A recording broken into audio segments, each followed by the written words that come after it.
என்னாச்சு என்னாச்சு பயிர் கடன் என்னாச்சு என்னாச்சு என்னாச்சு நகை கடன் என்னாச்சு? என்ன எதிர்க்கட்சி தலைவரே, இன்னுமா தெரில யாரோட ஆச்சுன்னு?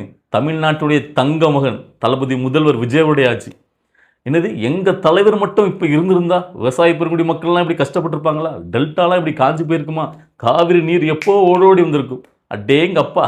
அதாவது போன 5 வருஷமா உங்க தலைவர் தானே ஆட்சியில் இருந்தார். நீங்க தான் யாருக்கும் பயப்படாத தலைவர் தானே. பிஜேபியாக இருந்தானே, காங்கிரஸாக இருந்தானே, உங்கள் கூட தான் கூட்டணியில் இருந்தாங்க எல்லாரும். ஒருத்தர் மறைமுகமாக கூட்டணி, இன்னொருத்தருக்கு நேரடியாக கூட்டணி. அப்படியே நீங்கள் வந்து அந்த காவிரி பிரச்சனை தீர்த்து வச்சிருக்க வேண்டியது தானே. ஏன் வாரடியாக உங்கள் தாத்தா பார்த்தீங்கன்னா 5-6 முறையாக முதலமைச்சராக இருக்காரு. அதுக்கப்புறம் உங்கள் அப்பான்னு ஒரு 50 வருஷமாக தமிழ்நாட்டை நீங்கள் தானே ஆண்டிங்க. ஏன் இந்த காவிரி பிரச்சனைக்கு ஒரு சொல்யூஷன் பண்ண முடியல, ஒரு முடிவு பண்ண முடியல? நேற்று வந்த முதலமைச்சர் 2 மாதம் தான் இருக்குது, அவர்கிட்ட இவ்வளோ கேள்வி கேட்குறீங்களே. இத்தனை வருஷமாக நீங்கள் தானே எப்போ ஆண்டிங்க? தைரியமான ஆட்கள் தானே, தீர்த்துருக்க வேண்டியது தானே. விவசாய மக்கள் கஷ்டப்படுவாங்க அப்படின்னு சொல்லிட்டு இதுக்கு ஒரு தீர்வை எடுத்துருக்க வேண்டியது தானே. தைரியமாக போய் சண்டை போட்டுருக்க வேண்டியது தானே. இங்கே வந்துட்டு என்னாச்சு என்னாச்சுன்னு கத்துறீங்க. காமெடி தாங்க முடியல. சரி, ஓகே. இன்னைக்கு நம்ம எதை பற்றி பேசுகிறீங்கன்னு கேட்டிங்கன்னா, அதாவது நேற்று திமுகவோட அல்லக்கைகள், அதாவது நாம் தமிழர் கட்சி கதறன்னு கந்தாங்க. அவருடைய தலைவர் சீமன் அவர் கதறினார், அதே நம்ம பார்த்துட்டோம். ஸோ அப்போவே நினச்சேன், என்னப்பா இது அல்லக்கைகளே இப்படி கதறிட்டாங்க, நேரடி முதலாளிகள் இன்னும் யாரும் வரலையே அப்படின்னு நினச்சோம். இன்னைக்கு ஆர்ப்பாட்டம் யாருனே அறிவிச்சிருந்தாங்கல்ல, அதாவது திமுக சார்பில் கண்டன ஆர்ப்பாட்டம், இந்த காவிரி நீர் பிரச்சனை எங்கள் விவசாயிகள்லாம் பாதிக்கப்படுறாங்க, இதை எதிர்த்து ஆளுங்கட்சி எதிர்த்து கண்டன ஆர்ப்பாட்டம் அப்படின்னாங்க. அதில் வந்து ஒருமித்த கருத்து உள்ள எல்லோரும் ஒன்றா சேரலாம் அதுக்கு போடுறதுக்கு அப்படின்னு சொல்லியிருந்தாங்க. நானும் நினச்சேன், இங்கே எல்லோரும் ஒன்றா சேர்ந்துருவாங்க, எல்லோரும் ஒரே கூட்டத்தில் தானே இருக்காங்க, மொத்தமாக போயிடுவாங்க, தமிழ் வச்சுக்கிறத மட்டும் விட்டுட்டு பிஜேபி மட்டும் போகாது, மற்ற எல்லா கட்சியிலும் ஒன்றா போயிடும் நினச்சேன். ஆனால் அப்படி கூட யாரும் அதுக்கு மரியாதை கொடுத்து போனமே தெரில. அவங்க மட்டும் தான் நின்றுட்டு எதிர்கட்சியில் மட்டும் கத்திட்டு இருக்காரு அவங்களுடைய ஆட்களுடன். ஓகேவா? இதில் நிறைய விஷயங்கள் அவர் பேசியிருக்காரு. எல்லாத்துக்கும் தான் இன்றைக்கி ஒன்று ஒன்றா நம்ம பல்லிட்டு கொடுக்க போகிறோம். அதுக்கு முன்னாடி என்னுடைய நண்பா நண்பி தோழா தோழிகளுக்கு ஒரு சின்ன நியூஸ். நீங்கள் என் கூட ஏதாவது சேட் பண்ணணும் அப்படின்னு விருப்பப்பட்டீங்கன்னா இப்போ ஒரு அரிய வாய்ப்பு. என்னன்னு கேட்டிங்கன்னா, வாட்ஸ்அப் லிங்க் ஒன்று பார்த்தீங்கன்னா மெம்பர்ஷிப்பில் ஆட் பண்ணியிருக்கேன். 59 தான். அந்த மெம்பர்ஷிப்பில் நீங்கள் மெம்பர் ஆகிட்டீங்க அப்படின்னா அதன் மூலியமாக நீங்கள் உள்ளே போனீங்கன்னா வாட்ஸ்அப் லிங்க் வரும். அதன் மூலியமாக என் கூட நீங்கள் சேட் பண்ணலாம். ஆனால் வந்து பார்த்தீங்கன்னா யாரும் கால் பண்ண வேண்டாம், ஒன்லி சேட் மட்டும் பண்ணுங்கள். கண்டிப்பாக அதை பார்த்துட்டு, ஆனால் கொஞ்சம் லேட்டாக கூட நான் ரிப்ளை பண்ணிடுவேன். ஓகேவா? அப்படி விரும்பினீங்கன்னா அதை யூஸ் பண்ணிக்கிடுங்க. சரி, ஓகே. இப்போ நம்ம டாப்பிக்கில் போயிடலாம். அது என்னன்னு கேட்டிங்கன்னா, இந்த காவிரி நீர் பிரச்சனையை வச்சுக்கிட்டு எப்படியாவது நம்முடைய முதலமைச்சர் விஜய்க்கு எதிராக மிகப்பெரிய ஒரு அரசியலை பண்ணணும், இதை வச்சு ஒரு தாக்குதலை பண்ணணும். எப்படியும் அவங்க தண்ணி கொடுக்க மாட்டாங்க, பிரச்சனை பண்ணுவாங்க. அப்போ அதை வச்சு நம்ம இவங்களுக்கு குறை சொல்லி அதை வந்து ஆட்சி சரியில்லை, ஆட்சி நடத்துறது ஒன்றும் தெரியலை அவங்களுக்கு அப்படின்னு சொல்லி அதை வச்சு விமர்சனம் பண்ணலாம், மக்களிடையே ஒரு நெகட்டிவிட்டி கட்டமைக்கலாம் அப்படின்னு சொல்லிட்டு தான் எதிர்க்கட்சி பயங்கரமாக அதை வச்சு ஒரு அரசியல் பண்ணாங்கல்ல. இப்போ அதுக்கு அடுத்த கட்டமாக அவங்க வந்து பார்த்திங்கன்னா ஒரு கண்டன ஆர்ப்பாட்டத்தை பண்ணலாம் அப்படின்னு சொல்லிட்டு ஏற்கனவே ஃபிக்ஸ் பண்ணது தான். ஆகஸ்ட் 2ஆம் தேதி கண்டன ஆர்ப்பாட்டம் எங்களுடைய தலைமையில் நடக்கும். எல்லா கட்சிகளும் ஒன்றா எங்களோட சேர்ந்து நீங்கள் அதாவது ஒருமித்த கருத்துள்ள எல்லா கட்சிகளும் இதில் சேர்க்கலாம் அப்படின்னு சொல்லிட்டு அவங்க அறிவிச்சிருந்தாங்க. எதுக்காக ஆகஸ்ட் 2ஆம் தேதி அவங்க அறிவிச்சாங்க இன்றைக்கி அப்படின்னு கேட்டிங்கன்னா, ஆகஸ்ட் 3ஆம் தேதி நாளைக்கு தான் முதலமைச்சர் விஜய் அவர்கள் இந்த காவிரி நீர் பிரச்சனை சம்பந்தமாக கர்நாடகா போய் அங்குள்ள முதலமைச்சர் டி.கே. சிவகுமாரை சந்திக்க போகிறதாக ஒரு நியூஸ் வந்துச்சுல. அப்போ அதுக்கு முன்னாடி நம்ம அதுக்கு ஒரு ஆர்ப்பாட்டத்தை பண்ணிடணும். ஏன்னா அவர் அங்கே போயிட்டு ஏதாவது பார்த்திங்கன்னா அதாவது சரி பண்ணிட்டாருன்னா, பிரச்சனை எதுவும் இல்லாமல் போயிடுச்சுன்னா, தண்ணி கொண்டு வந்துட்டாருன்னா, அப்போ அதுக்கு முன்னாடியே நம்ம ஒரு கண்டன ஆர்ப்பாட்டத்தை இதுக்கு எதிராக பண்ணி ஒரு நெகட்டிவிட்டி கட்டமைக்கணும்ல அப்படிங்கிறது தான் இவங்களுடைய பிளானு. ஆனால் என்ன தெரியுமா, அந்த பிரபஞ்சமே எங்கள் முதல்வருக்கு துணியாக இருக்குது. அவர் அங்கே போகணும்னு நினச்சாலே நீ ஏப்பா கஷ்டப்படுற, நீ நினச்சால உனக்கு என்ன தண்ணி தானே வரதுலேயே ஆட்டோமேட்டிக்காக பிரபஞ்சமே வர்ண பகவானே பார்த்தீங்கன்னா அங்கே மழை அடித்து ஆட்டோமேட்டிக்காக தண்ணி திறந்து விட்டாங்க. ஸோ அதனால் இவங்களுக்கு மொக்கையாக இருந்தாலும் இருக்கக்கூடாது, நம்ம எப்படி அந்த கண்டன ஆர்ப்பாட்டத்தை மட்டும் பண்ணியே தீரணும் அப்படின்னு சொல்லிட்டு இன்றைக்கி அந்த ஆர்ப்பாட்டத்தை பண்ணியிருக்காங்க. என்ன இவங்க சொன்னாங்கல்ல, ஒருமித்த கருத்து உள்ள கட்சிகள்லாம் இங்கே கூட வாங்க அப்படின்ட்டு, அதில் தான் ஒரு மொக்கையாகி போச்சு. பெருசாக எந்த கட்சிகளும் வரல, இவங்க மட்டுமே நடத்துகிறாங்க. சரியா? அதில் தான் பார்த்திங்கன்னா இந்த கரகோஷம்லாம் நிறைய விஷயங்கள் பேசியிருக்காரு உதயநிதி ஸ்டாலின் அவர்கள். முதல்ல நம்ம ஒன்று ஒன்றா பார்த்துடலாம். எடுத்த உடனே என்ன கேட்டிங்கன்னா, அதாவது அங்கே வந்திருக்கிறது எதுக்காக, காவிரி நீர் பிரச்சனை தான் விவசாயிகள் பாதிக்கப்படுறாங்க, அதுக்கு தண்ணி வரல, இதுதானே பிரச்சனை. இப்போ இதை பற்றி தானே கோஷம் இருக்கணும். தண்ணி வரலே, ஏன் தண்ணியை கொடுங்க தண்ணியை கொடுங்க, தண்ணியை கேட்க துப்பு, இந்த மாதிரி பேசினா கூட பரவாயில்ல. அதை விட்டுட்டு அவங்க கோஷம் போடுறாங்க பாருங்கள். என்னாச்சு என்னாச்சு பயிர் கடன் என்னாச்சு, என்னாச்சு என்னாச்சு நகை கடன் என்னாச்சு, என்னாச்சு என்னாச்சு ஆடுக்கு 6 சிலிண்டர் என்னாச்சு, என்னாச்சு என்னாச்சு 2500 ரூபா மகளிர் உரிமை திரும்ப என்னாச்சு அப்படின்னு நான் கேட்குறேன். இதெல்லாம் கேட்க வேண்டிய இடமா? சரி, ஓகே, கேட்டுட்டீங்கப்பா, நீங்கள் எதிர்க்கட்சிப்பா, நாங்கள் பதில் சொல்லட்டுமா? அதாவது உங்கள் ஆட்சியில் நீங்கள் தேர்தல் அறிவிப்பில் சொன்னது 1000 ரூபா மகளிர் உரிமை தேங்கிறது, அதையே நீங்கள் எப்போ கொடுத்தீங்க? உங்கள் ஆட்சி முடிய போகிற தருவாயில் 4வது வருஷம், 5 வருஷத்துக்கு முன்னாடி 1 வருஷத்துக்கு முன்னாடி வந்து கொடுத்தீங்க. அதுவுமே சரியாக எல்லாருக்கும் கொடுக்கல. அதுலேயும் பார்த்தீங்கன்னா ஒரு பொய் புரட்டு, அதாவது தகுதி வாய்ந்தவங்களுக்கு அடிப்படையில் தான் கொடுக்குன்னு சொல்லி அதுலேயும் பார்த்தீங்கன்னா பாதி பேருக்கு போய் சேரலை. இந்த லட்சத்தில் நீங்களாம் வந்து பார்த்தீங்கன்னா எங்களுடைய முதலமைச்சர் எப்படி உங்களுக்குலாம் கேள்வி கேட்க அந்த இல்லை இதெல்லாம் எப்படி வரும்னு கேட்குறேன். உங்களுக்கே உங்கள் முதுகை நீங்கள் பார்க்க மாட்டீங்களான்னு கேட்குறேன். அவர் இப்போ தான் ஏன் முதலமைச்சராக வந்து 2 மாதம் தான் இருக்குது. அதுக்குள்ளேயே எவ்வளோ சிறப்பாக அவர் சொன்ன மாதிரி சிங்கப்பெண்கள் சிறப்பு படையை நிறுவிட்டார். ஓகேவா? அவர் சொன்ன திட்டத்தில் உள்ளது. அதே மாதிரி இலவச மின்சாரத்தையும் அவர் முதல் கையெழுத்தே போட்டார். அதுக்கப்புறம் பார்த்தீங்கன்னா சொல்லாத விஷயம் 714 மதுக்கடையில் மூடிட்டார்.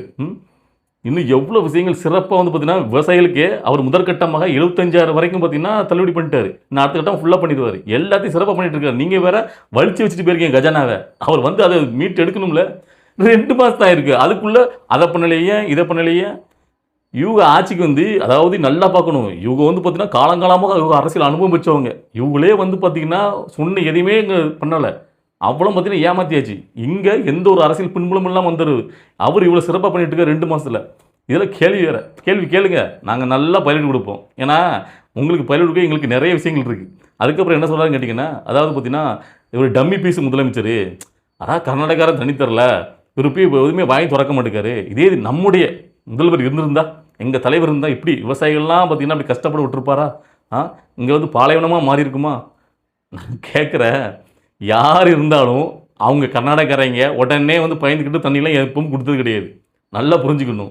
உங்கள் ஆட்சியில் மழை சீக்கிரமாக வந்துட்டு, அதனால் அவங்க தண்ணி கரெக்டாக திறந்து விட்டாங்க. போனாட்சியெல்லாம் சீக்கிரம் மழை வந்ததுனால அந்த உபரி தண்ணி இப்போ மழை வர கொஞ்சம் லேட் ஆகிட்டு, அதனால் லேட்டாக திறந்து விட்டுருக்காங்க. மற்றபடி நீங்கள் மட்டும் சொன்ன உடனே அப்படியே தண்ணி திறந்து விட்டாங்களா கேட்குறேன். தைரியம் இல்லையா இந்த முதலமைச்சருக்கு? பாஜகன்னு ஒரு தடவை கூட வார்த்தை வாயிலிருந்து வர மாட்டேங்குது. அப்படியே பயப்படுறாரு, பம்முறாரு. அந்த அளவுக்கு தான் தைரியசாலி அவர் அப்படின்னு விமர்சனம் பண்ணுறீங்கள. நீங்கள் பெரிய தைரியசாலி தானே. நீங்கள் இதுக்கு வந்து பார்த்தீங்கன்னா பாஜக வரும்போது மோடி அவர்கள் வரான்னு சொல்லிட்டு வெள்ளை கொடையை பிடிச்சிட்டு உங்கள் முதலமைச்சர் போய் எப்படி நின்னாரு, எப்படி பம்மிக்கிட்டு பின்னாரு? ஏன்? அதாவது அதிமுக ஆட்சி காலத்துலன்னு வச்சுக்கலாம், நீங்கள் அப்படியே வீரவசனம் பேசுங்க. அதாவது வராருன்னா அப்படியே பார்த்தீங்கன்னா கருப்பு கொடை தான், கருப்பு கொடி தான். அப்படியே யுக ஆட்சி வந்தோன்னா அப்படியே பம்மிக்கிட்டு வெள்ளை கலரில் கொடை இருக்கிறதே நான் அன்றைக்கி தான் தெரியும். ஸோ அப்படிப்பட்ட ஆட்கள் நீங்களாம் அந்த தைரியத்தை பற்றி பேசலாமா இல்லை நான் கேட்குறேன். அதாவது அப்படியே பார்த்தீங்கன்னா இவங்க இதாக பார்த்தீங்கன்னா பயங்கரமான ஒரு புனிதமான ஆட்சியை தமிழ்நாட்டில் கொடுத்த மாதிரி இப்போ முதலமைச்சர் விஜய் வந்த பிறகு தான் மக்கள்லாம் கஷ்டப்படுற மாதிரி அப்படியே ஒரு நேரட்டிவ். இல்லை அடுத்த கட்டம் ஒன்று சொன்னார் பாருங்க. அதாவது பார்த்தீங்கன்னா இவன் கட்சியில் உள்ள அமைச்சர்லாம் பார்த்தீங்கன்னா ரீல்ஸ் போடுறாங்க, எல்லோரும் ஜோக்கராக இருக்காங்க, ஒருத்தங்களுக்கு ஒன்றும் தெரியல. அதாவது பார்த்தீங்கன்னா ஒருத்தர் பார்த்தீங்கன்னா திருட்டு லாட்ரி விற்றதான் ஒருத்தர் அமைச்சர், திருட்டு விசிறி விற்ற அமைச்சர், திருட்டு டிக்கெட்டு விற்றெல்லாம் அமைச்சராக இருக்காங்க. எல்லாம் ரீல்ஸ் போட தான் விளக்கமாக கொடுக்காங்க, வேறு ஒன்றும் தெரியல அப்படின்ட்டு. ஏன் உங்ககிட்ட இருந்த அமைச்சர்கள் மட்டும் எல்லோரும் பார்த்தீங்கன்னா ரொம்ப யோக்கியமான அமைச்சர்களா? ஊரடிச்சு உலையில் போடுற அமைச்சர்கள், மக்களை வரிப்படுத்த கொள்ளையடிச்சு சொத்து சேர்த்து கோடி கோடியாக சேர்த்து வச்சிருக்க அமைச்சர்கள், அவ்வளோ பார்த்தீங்கன்னா கட்ட பஞ்சாயத்து மக்கள் வரிப்படுத்த கொள்ளையடிச்சு ஊழல் பண்ணி. இங்கே இருக்கிற அமைச்சர்கள் யாரும் ஊழல் பண்ண அமைச்சர் கிடையாது. ரீல்ஸ் போகிறது நீங்கள் போடாத ரீல்ஸா இல்லை நான் கேட்குறேன். உங்களுடைய முதலமைச்சர்கள் தான் பார்த்தீங்கன்னா காவிரி தண்ணீர் வரும்போது போன வருஷம் உங்களுடைய ஆட்சி இருக்கும்போது அப்படியே பூவை போட்டு அப்படியே வர வைக்காங்களாம். அந்த ரீல்ஸ் எடுத்து போட்டது யார்? நீங்கள் எத்தனை ரீல்ஸ் போட்டிருக்கீங்க அப்படி பார்த்தா? இதை நாங்கள் வந்து வீடியோவே போட்டதில்லை, அவங்களாம் வீடியோ போடுறாங்க மாதிரி. நீங்கள் போட்டதை யாரும் பார்க்கல, உங்களுடைய வீடியோ ரீல்ஸை யாரும் மதிக்கலை, யாரும் அவ்வளோக்குள்ள அதுக்கு முக்கியத்துவம் கொடுக்க மாட்டாங்க. ஆனால் டிவிக்கில் உள்ளவங்க எந்த வீடியோ போட்டான்னு சொல்லி அது வந்து பெருசாக பார்க்கப்படுது. அதனாலே உங்களுக்கு பொறாமை. உடனே பார்த்தீங்கன்னா ரீல்ஸ் ஆச்சு. இவங்க ஏதோ பார்த்தீங்கன்னா வீடியோவே போடாத மாதிரி. சரி, இவ்வளோ இன்னொன்று சொல்கிறேன். உங்களுடைய அமைச்சர்கள் யாராவது இப்படி ஒரு விஷயத்த பண்ணுவாங்களா? ஜோக்கர் அமைச்சருங்கிறீங்களே, இன்றைக்கி அமைச்சர் ஆனந்த் அவர்கள் இன்றைக்கி தீரன் சின்னமலை அவருடைய அந்த சிலைக்கு மரியாதை நிமித்தமாக பண்ணுறதுக்கு பைக்லேயே ஸ்கூட்டிலே வந்திருக்காருங்க. அதாவது பார்த்தீங்கன்னா நம்ம எதுக்கு தேவையில்லாமல் ஒரு போக்குவரத்து நெரிசலை உண்டாக்கணும், அவர் சிம்பிளிசிட்டியான வந்துட்டு போனார். ஒரு எடுத்துக்காட்டாக வந்தார்ல, அவரே இப்படி வந்திருக்காருன்னு நாளைக்கு மற்ற அமைச்சர்களும் எதுக்கு நம்ம அந்த இதெல்லாம் வந்துட்டு நம்ம சிம்பிளாக போயிட்டு வரலாம் அப்படி கூட நினைக்கலாம்ல. இது ஒரு நல்ல எடுத்துக்காட்டு தானே. யார் ஜோக்கராக பார்க்கிங்க? உங்களுடைய அமைச்சர்கள் யாராவது இந்த மாதிரி ஒரு சிம்பிளிசிட்டி என்னைக்காவது கடைப்பிடிச்சிருப்பாங்களா? நான் கேட்குறேன்.